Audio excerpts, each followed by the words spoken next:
Hey up everyone, I'm back again.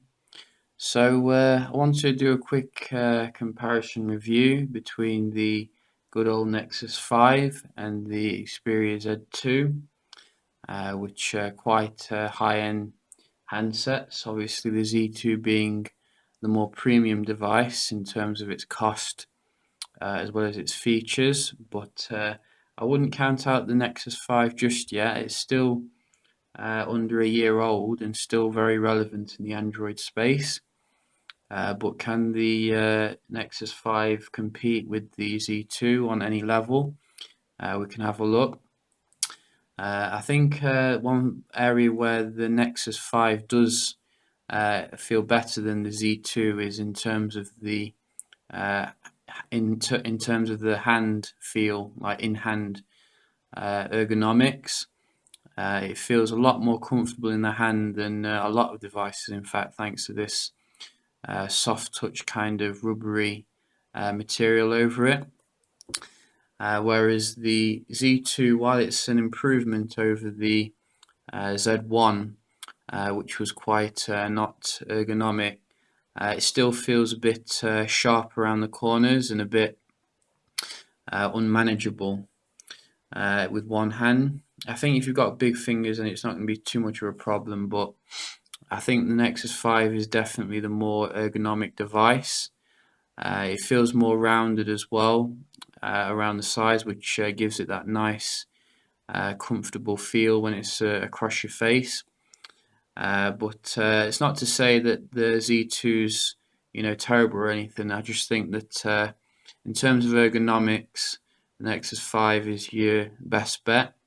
But when it comes to the actual premium, I think that the Z2 kills the Nexus 5 on every level because of its very glass-like construction, which feels very premium, and it just looks, a lot more like a lot more detail has been put into it. It obviously has those flaps though, which do annoy me, but it does give it some waterproofing, which is quite nice. And you do get the ability to connect to a charger on the left of the device, whereas you get the wireless charging with the Nexus 5. So depending on how you like to charge your device, you may like to just put it on a platform or put it like that, like a clock. Then you'll like either one really. But in terms of premium, I think that the Z2 is definitely the type of phone that someone who likes that kind of thing will want to get. Is it worth twice the amount of money though? That's the real question, because you can get a Nexus 5 now for about 270 from most places, whereas the Z2 is still over 400. Obviously, it's going to be coming down in price a little bit because of the Z3, but it's still quite a lot of money to put on the table. But I think one area where the Z2 does really distinguish itself is the screen. And don't get me wrong, the Nexus 5 screen is very nice. I still like the Nexus 5 screen. It's obviously a full HD panel. It's IPS LCD. Very nice viewing angles. Very good visibility outdoors, etc., etc. But I think that the quality of the Z2 screen is just that much better. I mean, like when you look at them side to side, I'm sure you can see from the camera that the Z2 screen just is that little bit more colourful, a little bit closer to what I would call AMOLED-like panel, but still LCD and still very high quality.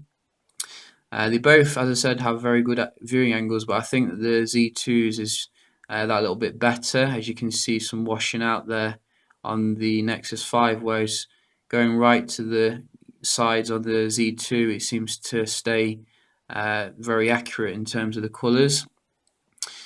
So I think in terms of the raw screen technology, the Z2 is kind of the winner there. You do get all that Bravia tech and Triluminous tech in there, but are they just marketing terms? I'm not sure, but don't count out the Nexus 5. It's still got a very nice screen, which is, as I said, a full HD panel. and again, you are paying less for the device overall. But this screen is one of the best on the market right now, I think, and it can't be really compared to Nexus 5, I don't think. One area which is quite comparable, though, is the kind of performance, and I think the Nexus 5 makes up for this through its stock software, which is very close to the Google Dream. I think that even though the Z2 has 3 gigs of RAM, as well as the Snapdragon 801 clocked at 2.5 gigahertz or 2.3 gigahertz, I think that the actual performance on both devices is about comparable. It's not going to be exactly the same. I think there's certain areas which the Nexus 5 feels faster, and other areas where the Z2 actually feels faster. We can just have a look at some stuff on both of them. Like, for example, if we go to the maps on both of them,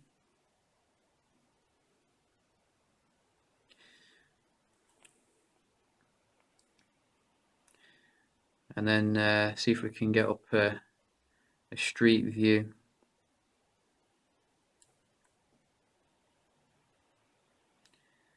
Can't get a street view on that one.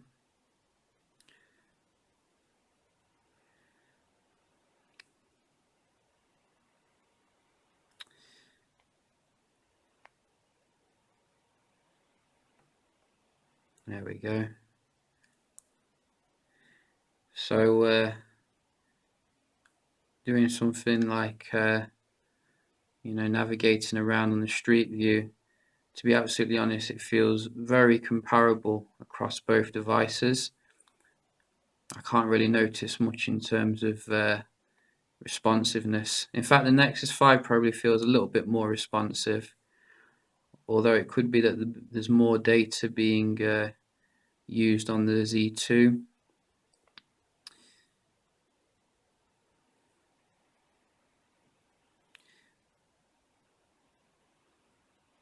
But very comparable nevertheless in most aspects on the maps.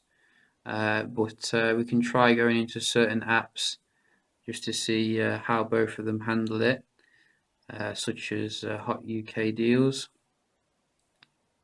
Nexus 5 just looked a little bit faster there. We can try eBay. In fact, that wasn't a fair test. Let's make sure they're closed.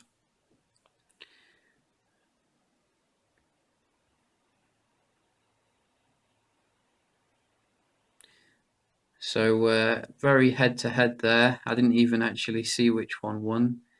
So let's just try that again.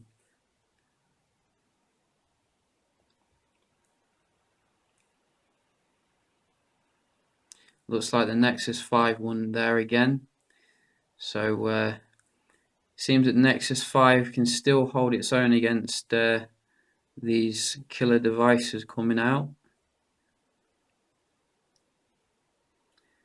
See, I did actually press on the Z2 there, but didn't. Try that again.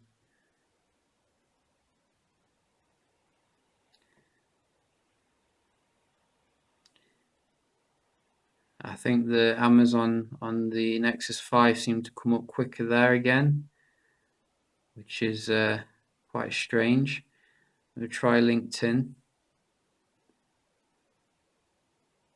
A little bit quicker on the Nexus 5 as well.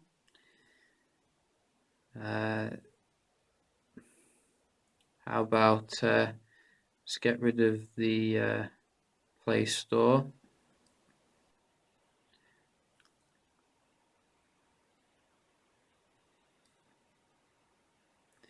Again, Nexus 5 seemed to take that. So I think in day-to-day usage, Nexus 5 certainly holds its own. And while, I'm not going to say the Z2 is slow by any means, it seems that that stock Android kind of finish on the Nexus 5 really does make it still a quick device for people who just want, the raw kind of performance with absolutely no lag. But that's not to say, as I said, the Z3 is slow by any means. It's still a fantastically fast display. Fantastic. It's still a fantastic smartphone in terms of its speed, and it's very hard to slow down. Try putting them on.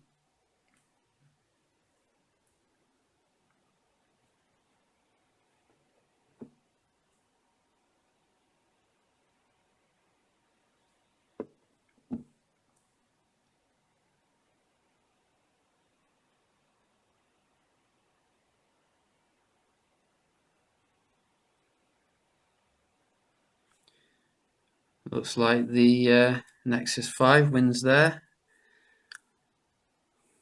Very unexpected this is. Let's try quadrant.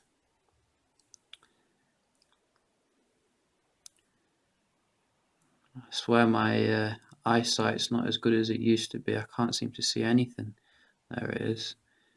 So we'll start them at the same time.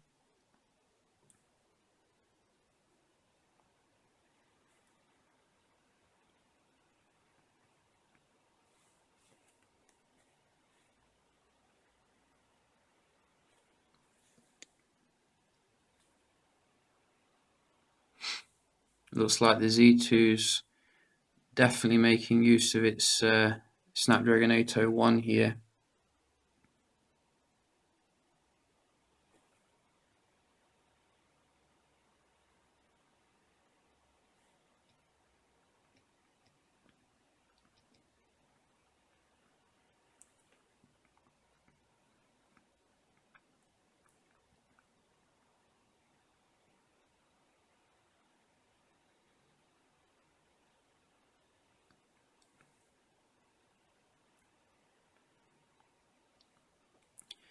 So the Z2 finished a little bit earlier, which was to be expected, and does score like a big raw performance increase of 21,000 compared to 7,000 on the Nexus 5, which is to be expected, I guess. I did expect the Z2 to feel a bit faster when it comes to the apps, though, which shows you that benchmarks aren't everything when you're dealing with stock software. But obviously, if you are looking for the quickest possible experience, and I still think the Nexus 5 is the way to go, even though you are running slightly older Snapdragon 800, the stock software does allow for very quick, doing whatever you want brutally quick. Whereas the Z2 is still quick, but it's still got a skin on it, so I think it's not quite as quick as stock software. But moving on, in terms of the battery life, I think that's where the Z2 completely, annihilates the Nexus 5. I think that's my one major gripe with this particular device, in that the battery life is very mediocre. As you can see, it's draining down quite quickly through this video, and I have tried to put art on it. I have tried to. This one actually I've put on Dalvik because I just couldn't be bothered with putting it on art. But I have put another one on art before, and it didn't really help with the battery. I found it to be very mediocre coming from G2, Moto X, etc. Whereas the Z2 is an excellent stayer when it comes to the battery life, helped by the stamina mode, which is very good as well. But I've rarely had to use that really when using the device. I think that the Nexus 5 does come with, I think, a basic battery saving mode, or doesn't it? I don't think it actually does. The Nexus 5 doesn't actually come with any battery saving modes internally, which means that you are forced to go to the Play Store to get something like Juice Defender or the Snapdragon app if you do want to try and improve the battery life a little bit. But Sony does give you all that in the settings under the power management, which is quite good. So you certainly pretty much covered there when it comes to your battery. No contest really. Camera, the camera on the Nexus 5 is perfectly decent for day-to-day usage. It's got excellent HDR mode plus, which takes some excellent HDR shots. It does take a while to process the shots that it does take using HDR, but it's not too long, and it's very, very good at making the pictures look more kind of lifelike and colourful. They look a bit drab without using the HDR mode. And the OIS as well on the Nexus 5 is really good to stabilize the picture in low light settings for less grainy, kind of shaky shots, as well as some quite nice video recording as well. So the 8 megapixel camera on the Nexus 5 is very decent for most people, but I think the Z2's camera completely annihilates it in like most respects. In terms of like the options for the software. The software is not perfect, and I do have like issues in the fact that I can't control the focus on video recording with the Sony software. But everything else in terms of like your white balance, etc., your resolution, it's all very much more customizable. You can put on image stabilization, change the ISO. You can put on HDR as well. See how fast the HDR is. So it seems to be a bit quicker with the Z2. So I think the person who's concerned with their camera will definitely want to spend that extra money on the Z2. This physical camera button makes it all the more better as well. It's very nice to touch actually, this camera button, compared to some others that I've used. Likewise with the video recording.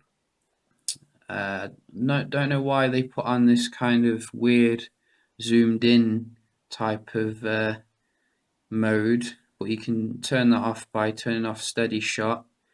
But you can record in full HD at 60 frames per second, which is really nice and smooth. Or you can record in 4K if you want. Just be aware that the device does tend to heat up when you're doing that, and it can shut itself down, which probably due to all those tightly packed components in there. But I think that the full HD at 60 frames per second should deal with most people's camera issues. So I think in terms of the camera, definitely the Z2's 20.7 megapixel camera blows away the Nexus 5's. But the Nexus 5's is still decent, there's worse cameras on the market, and the HDR mode definitely makes up for the kind of average performance of the camera.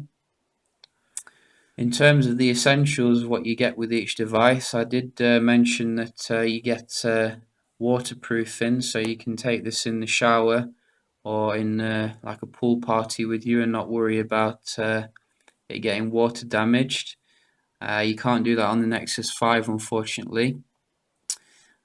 You also get a nice notification light with the Z2, which lights up over here.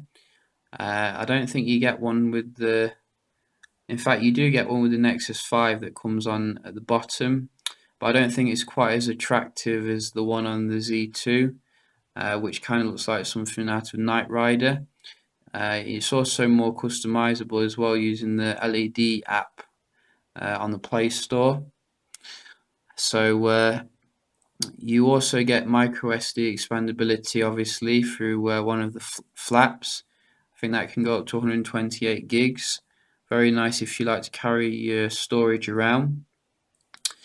You get same type of positioning for the headphone jacks on both devices, but you do get easier access to the USB on the Nexus 5. I definitely do prefer the Nexus 5 when it comes to the USB positioning. I can't stand fumbling around for the USB charging port, but it's not so much of an issue if you get the dock or something for the Sony. But just bear that in mind, it is quite annoying. I think that the Z2 and Nexus 5 are pretty much similar when it comes to their support for the latest Bluetooth, 4G, GLONASS, etc. You can have a quick check of the performance of the uh, GPS modules in both of them using good old GPS test. First I better check that location is on. So it's on high accuracy on that one,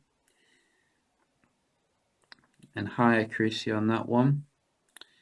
So if we go to GPS test on both of them,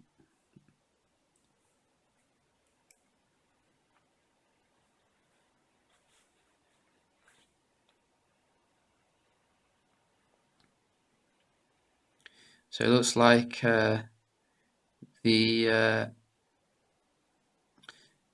they both picked up quite a lot of satellites straight away, but the Nexus 5 seems to have picked up more. I think it seems to have more high numbers for those middle sections. Well, then again, it says that they both have 23 in view, and Z2 has 14 in use. They both have 14 in use. The accuracy is very similar, so they both seem to be quite accurate. So it looks like the GPS performance on both of them seem to be about equivalent. So nothing to worry about there for people who like to go out and about with their smartphones. But you can certainly see, the battery life on the Nexus 5 finds it difficult to, even go through this video. So that will definitely be something to consider if you want to plonk another £200 on getting a new device, or just buying an external battery charging kit. What you do get with the Nexus 5, however, is you'll be first to get Android L, which is due to come out very soon, and with that you get Project Volta, which I've heard can improve battery to up to 30%. So that could help solve those issues. And let's face it, Android L will bring a whole host of new improvements, which other manufacturers probably won't be as quick to put on their devices. As you can see, this Z2 is running 4.4.2 at the moment, but this Nexus 5 is running latest 4.4.4. So you will be benefiting from the latest Android. And I'm not sure of all the features that Android L brings, but I'm certainly interested in the Project Volta type of optimizations, which should help the battery life. But in terms of the actual software, you're either someone who likes stock software and the speed that it brings and the stability, etc., or you're someone who likes the little additions that other manufacturers bring, such as the Walkman app, for example, which, in my opinion, is slightly better than the Play app for the stock kind of phones. You just get much better in terms of the sound effects customization. which allows you to, put on a different profile like jazz or bass boost. Most of these settings take effect when you're actually using the noise cancelling headphones or earphones, which are absolutely fantastic. Something that the Z2 I think was one of the first phones on the market to support that technology. The actual sound quality through the earphones completely blows away anything the Nexus 5 could muster. And is another complaint of mine actually in regards to the Nexus 5, that it sounds quite low compared to even my Moto X. So if you're an audio lover, then the Z2's got you covered. You've got all these different optimizations, and it's just I really like what Sony do with the Walkman app. Don't get me wrong. I think that the Play app is coming along quite well, but I think it's still got quite a bit of work to do to catch up with the Walkman. So, but the speakers, I've talked about that before on both of them. They're both equally about as poor as each other. To just give you an example.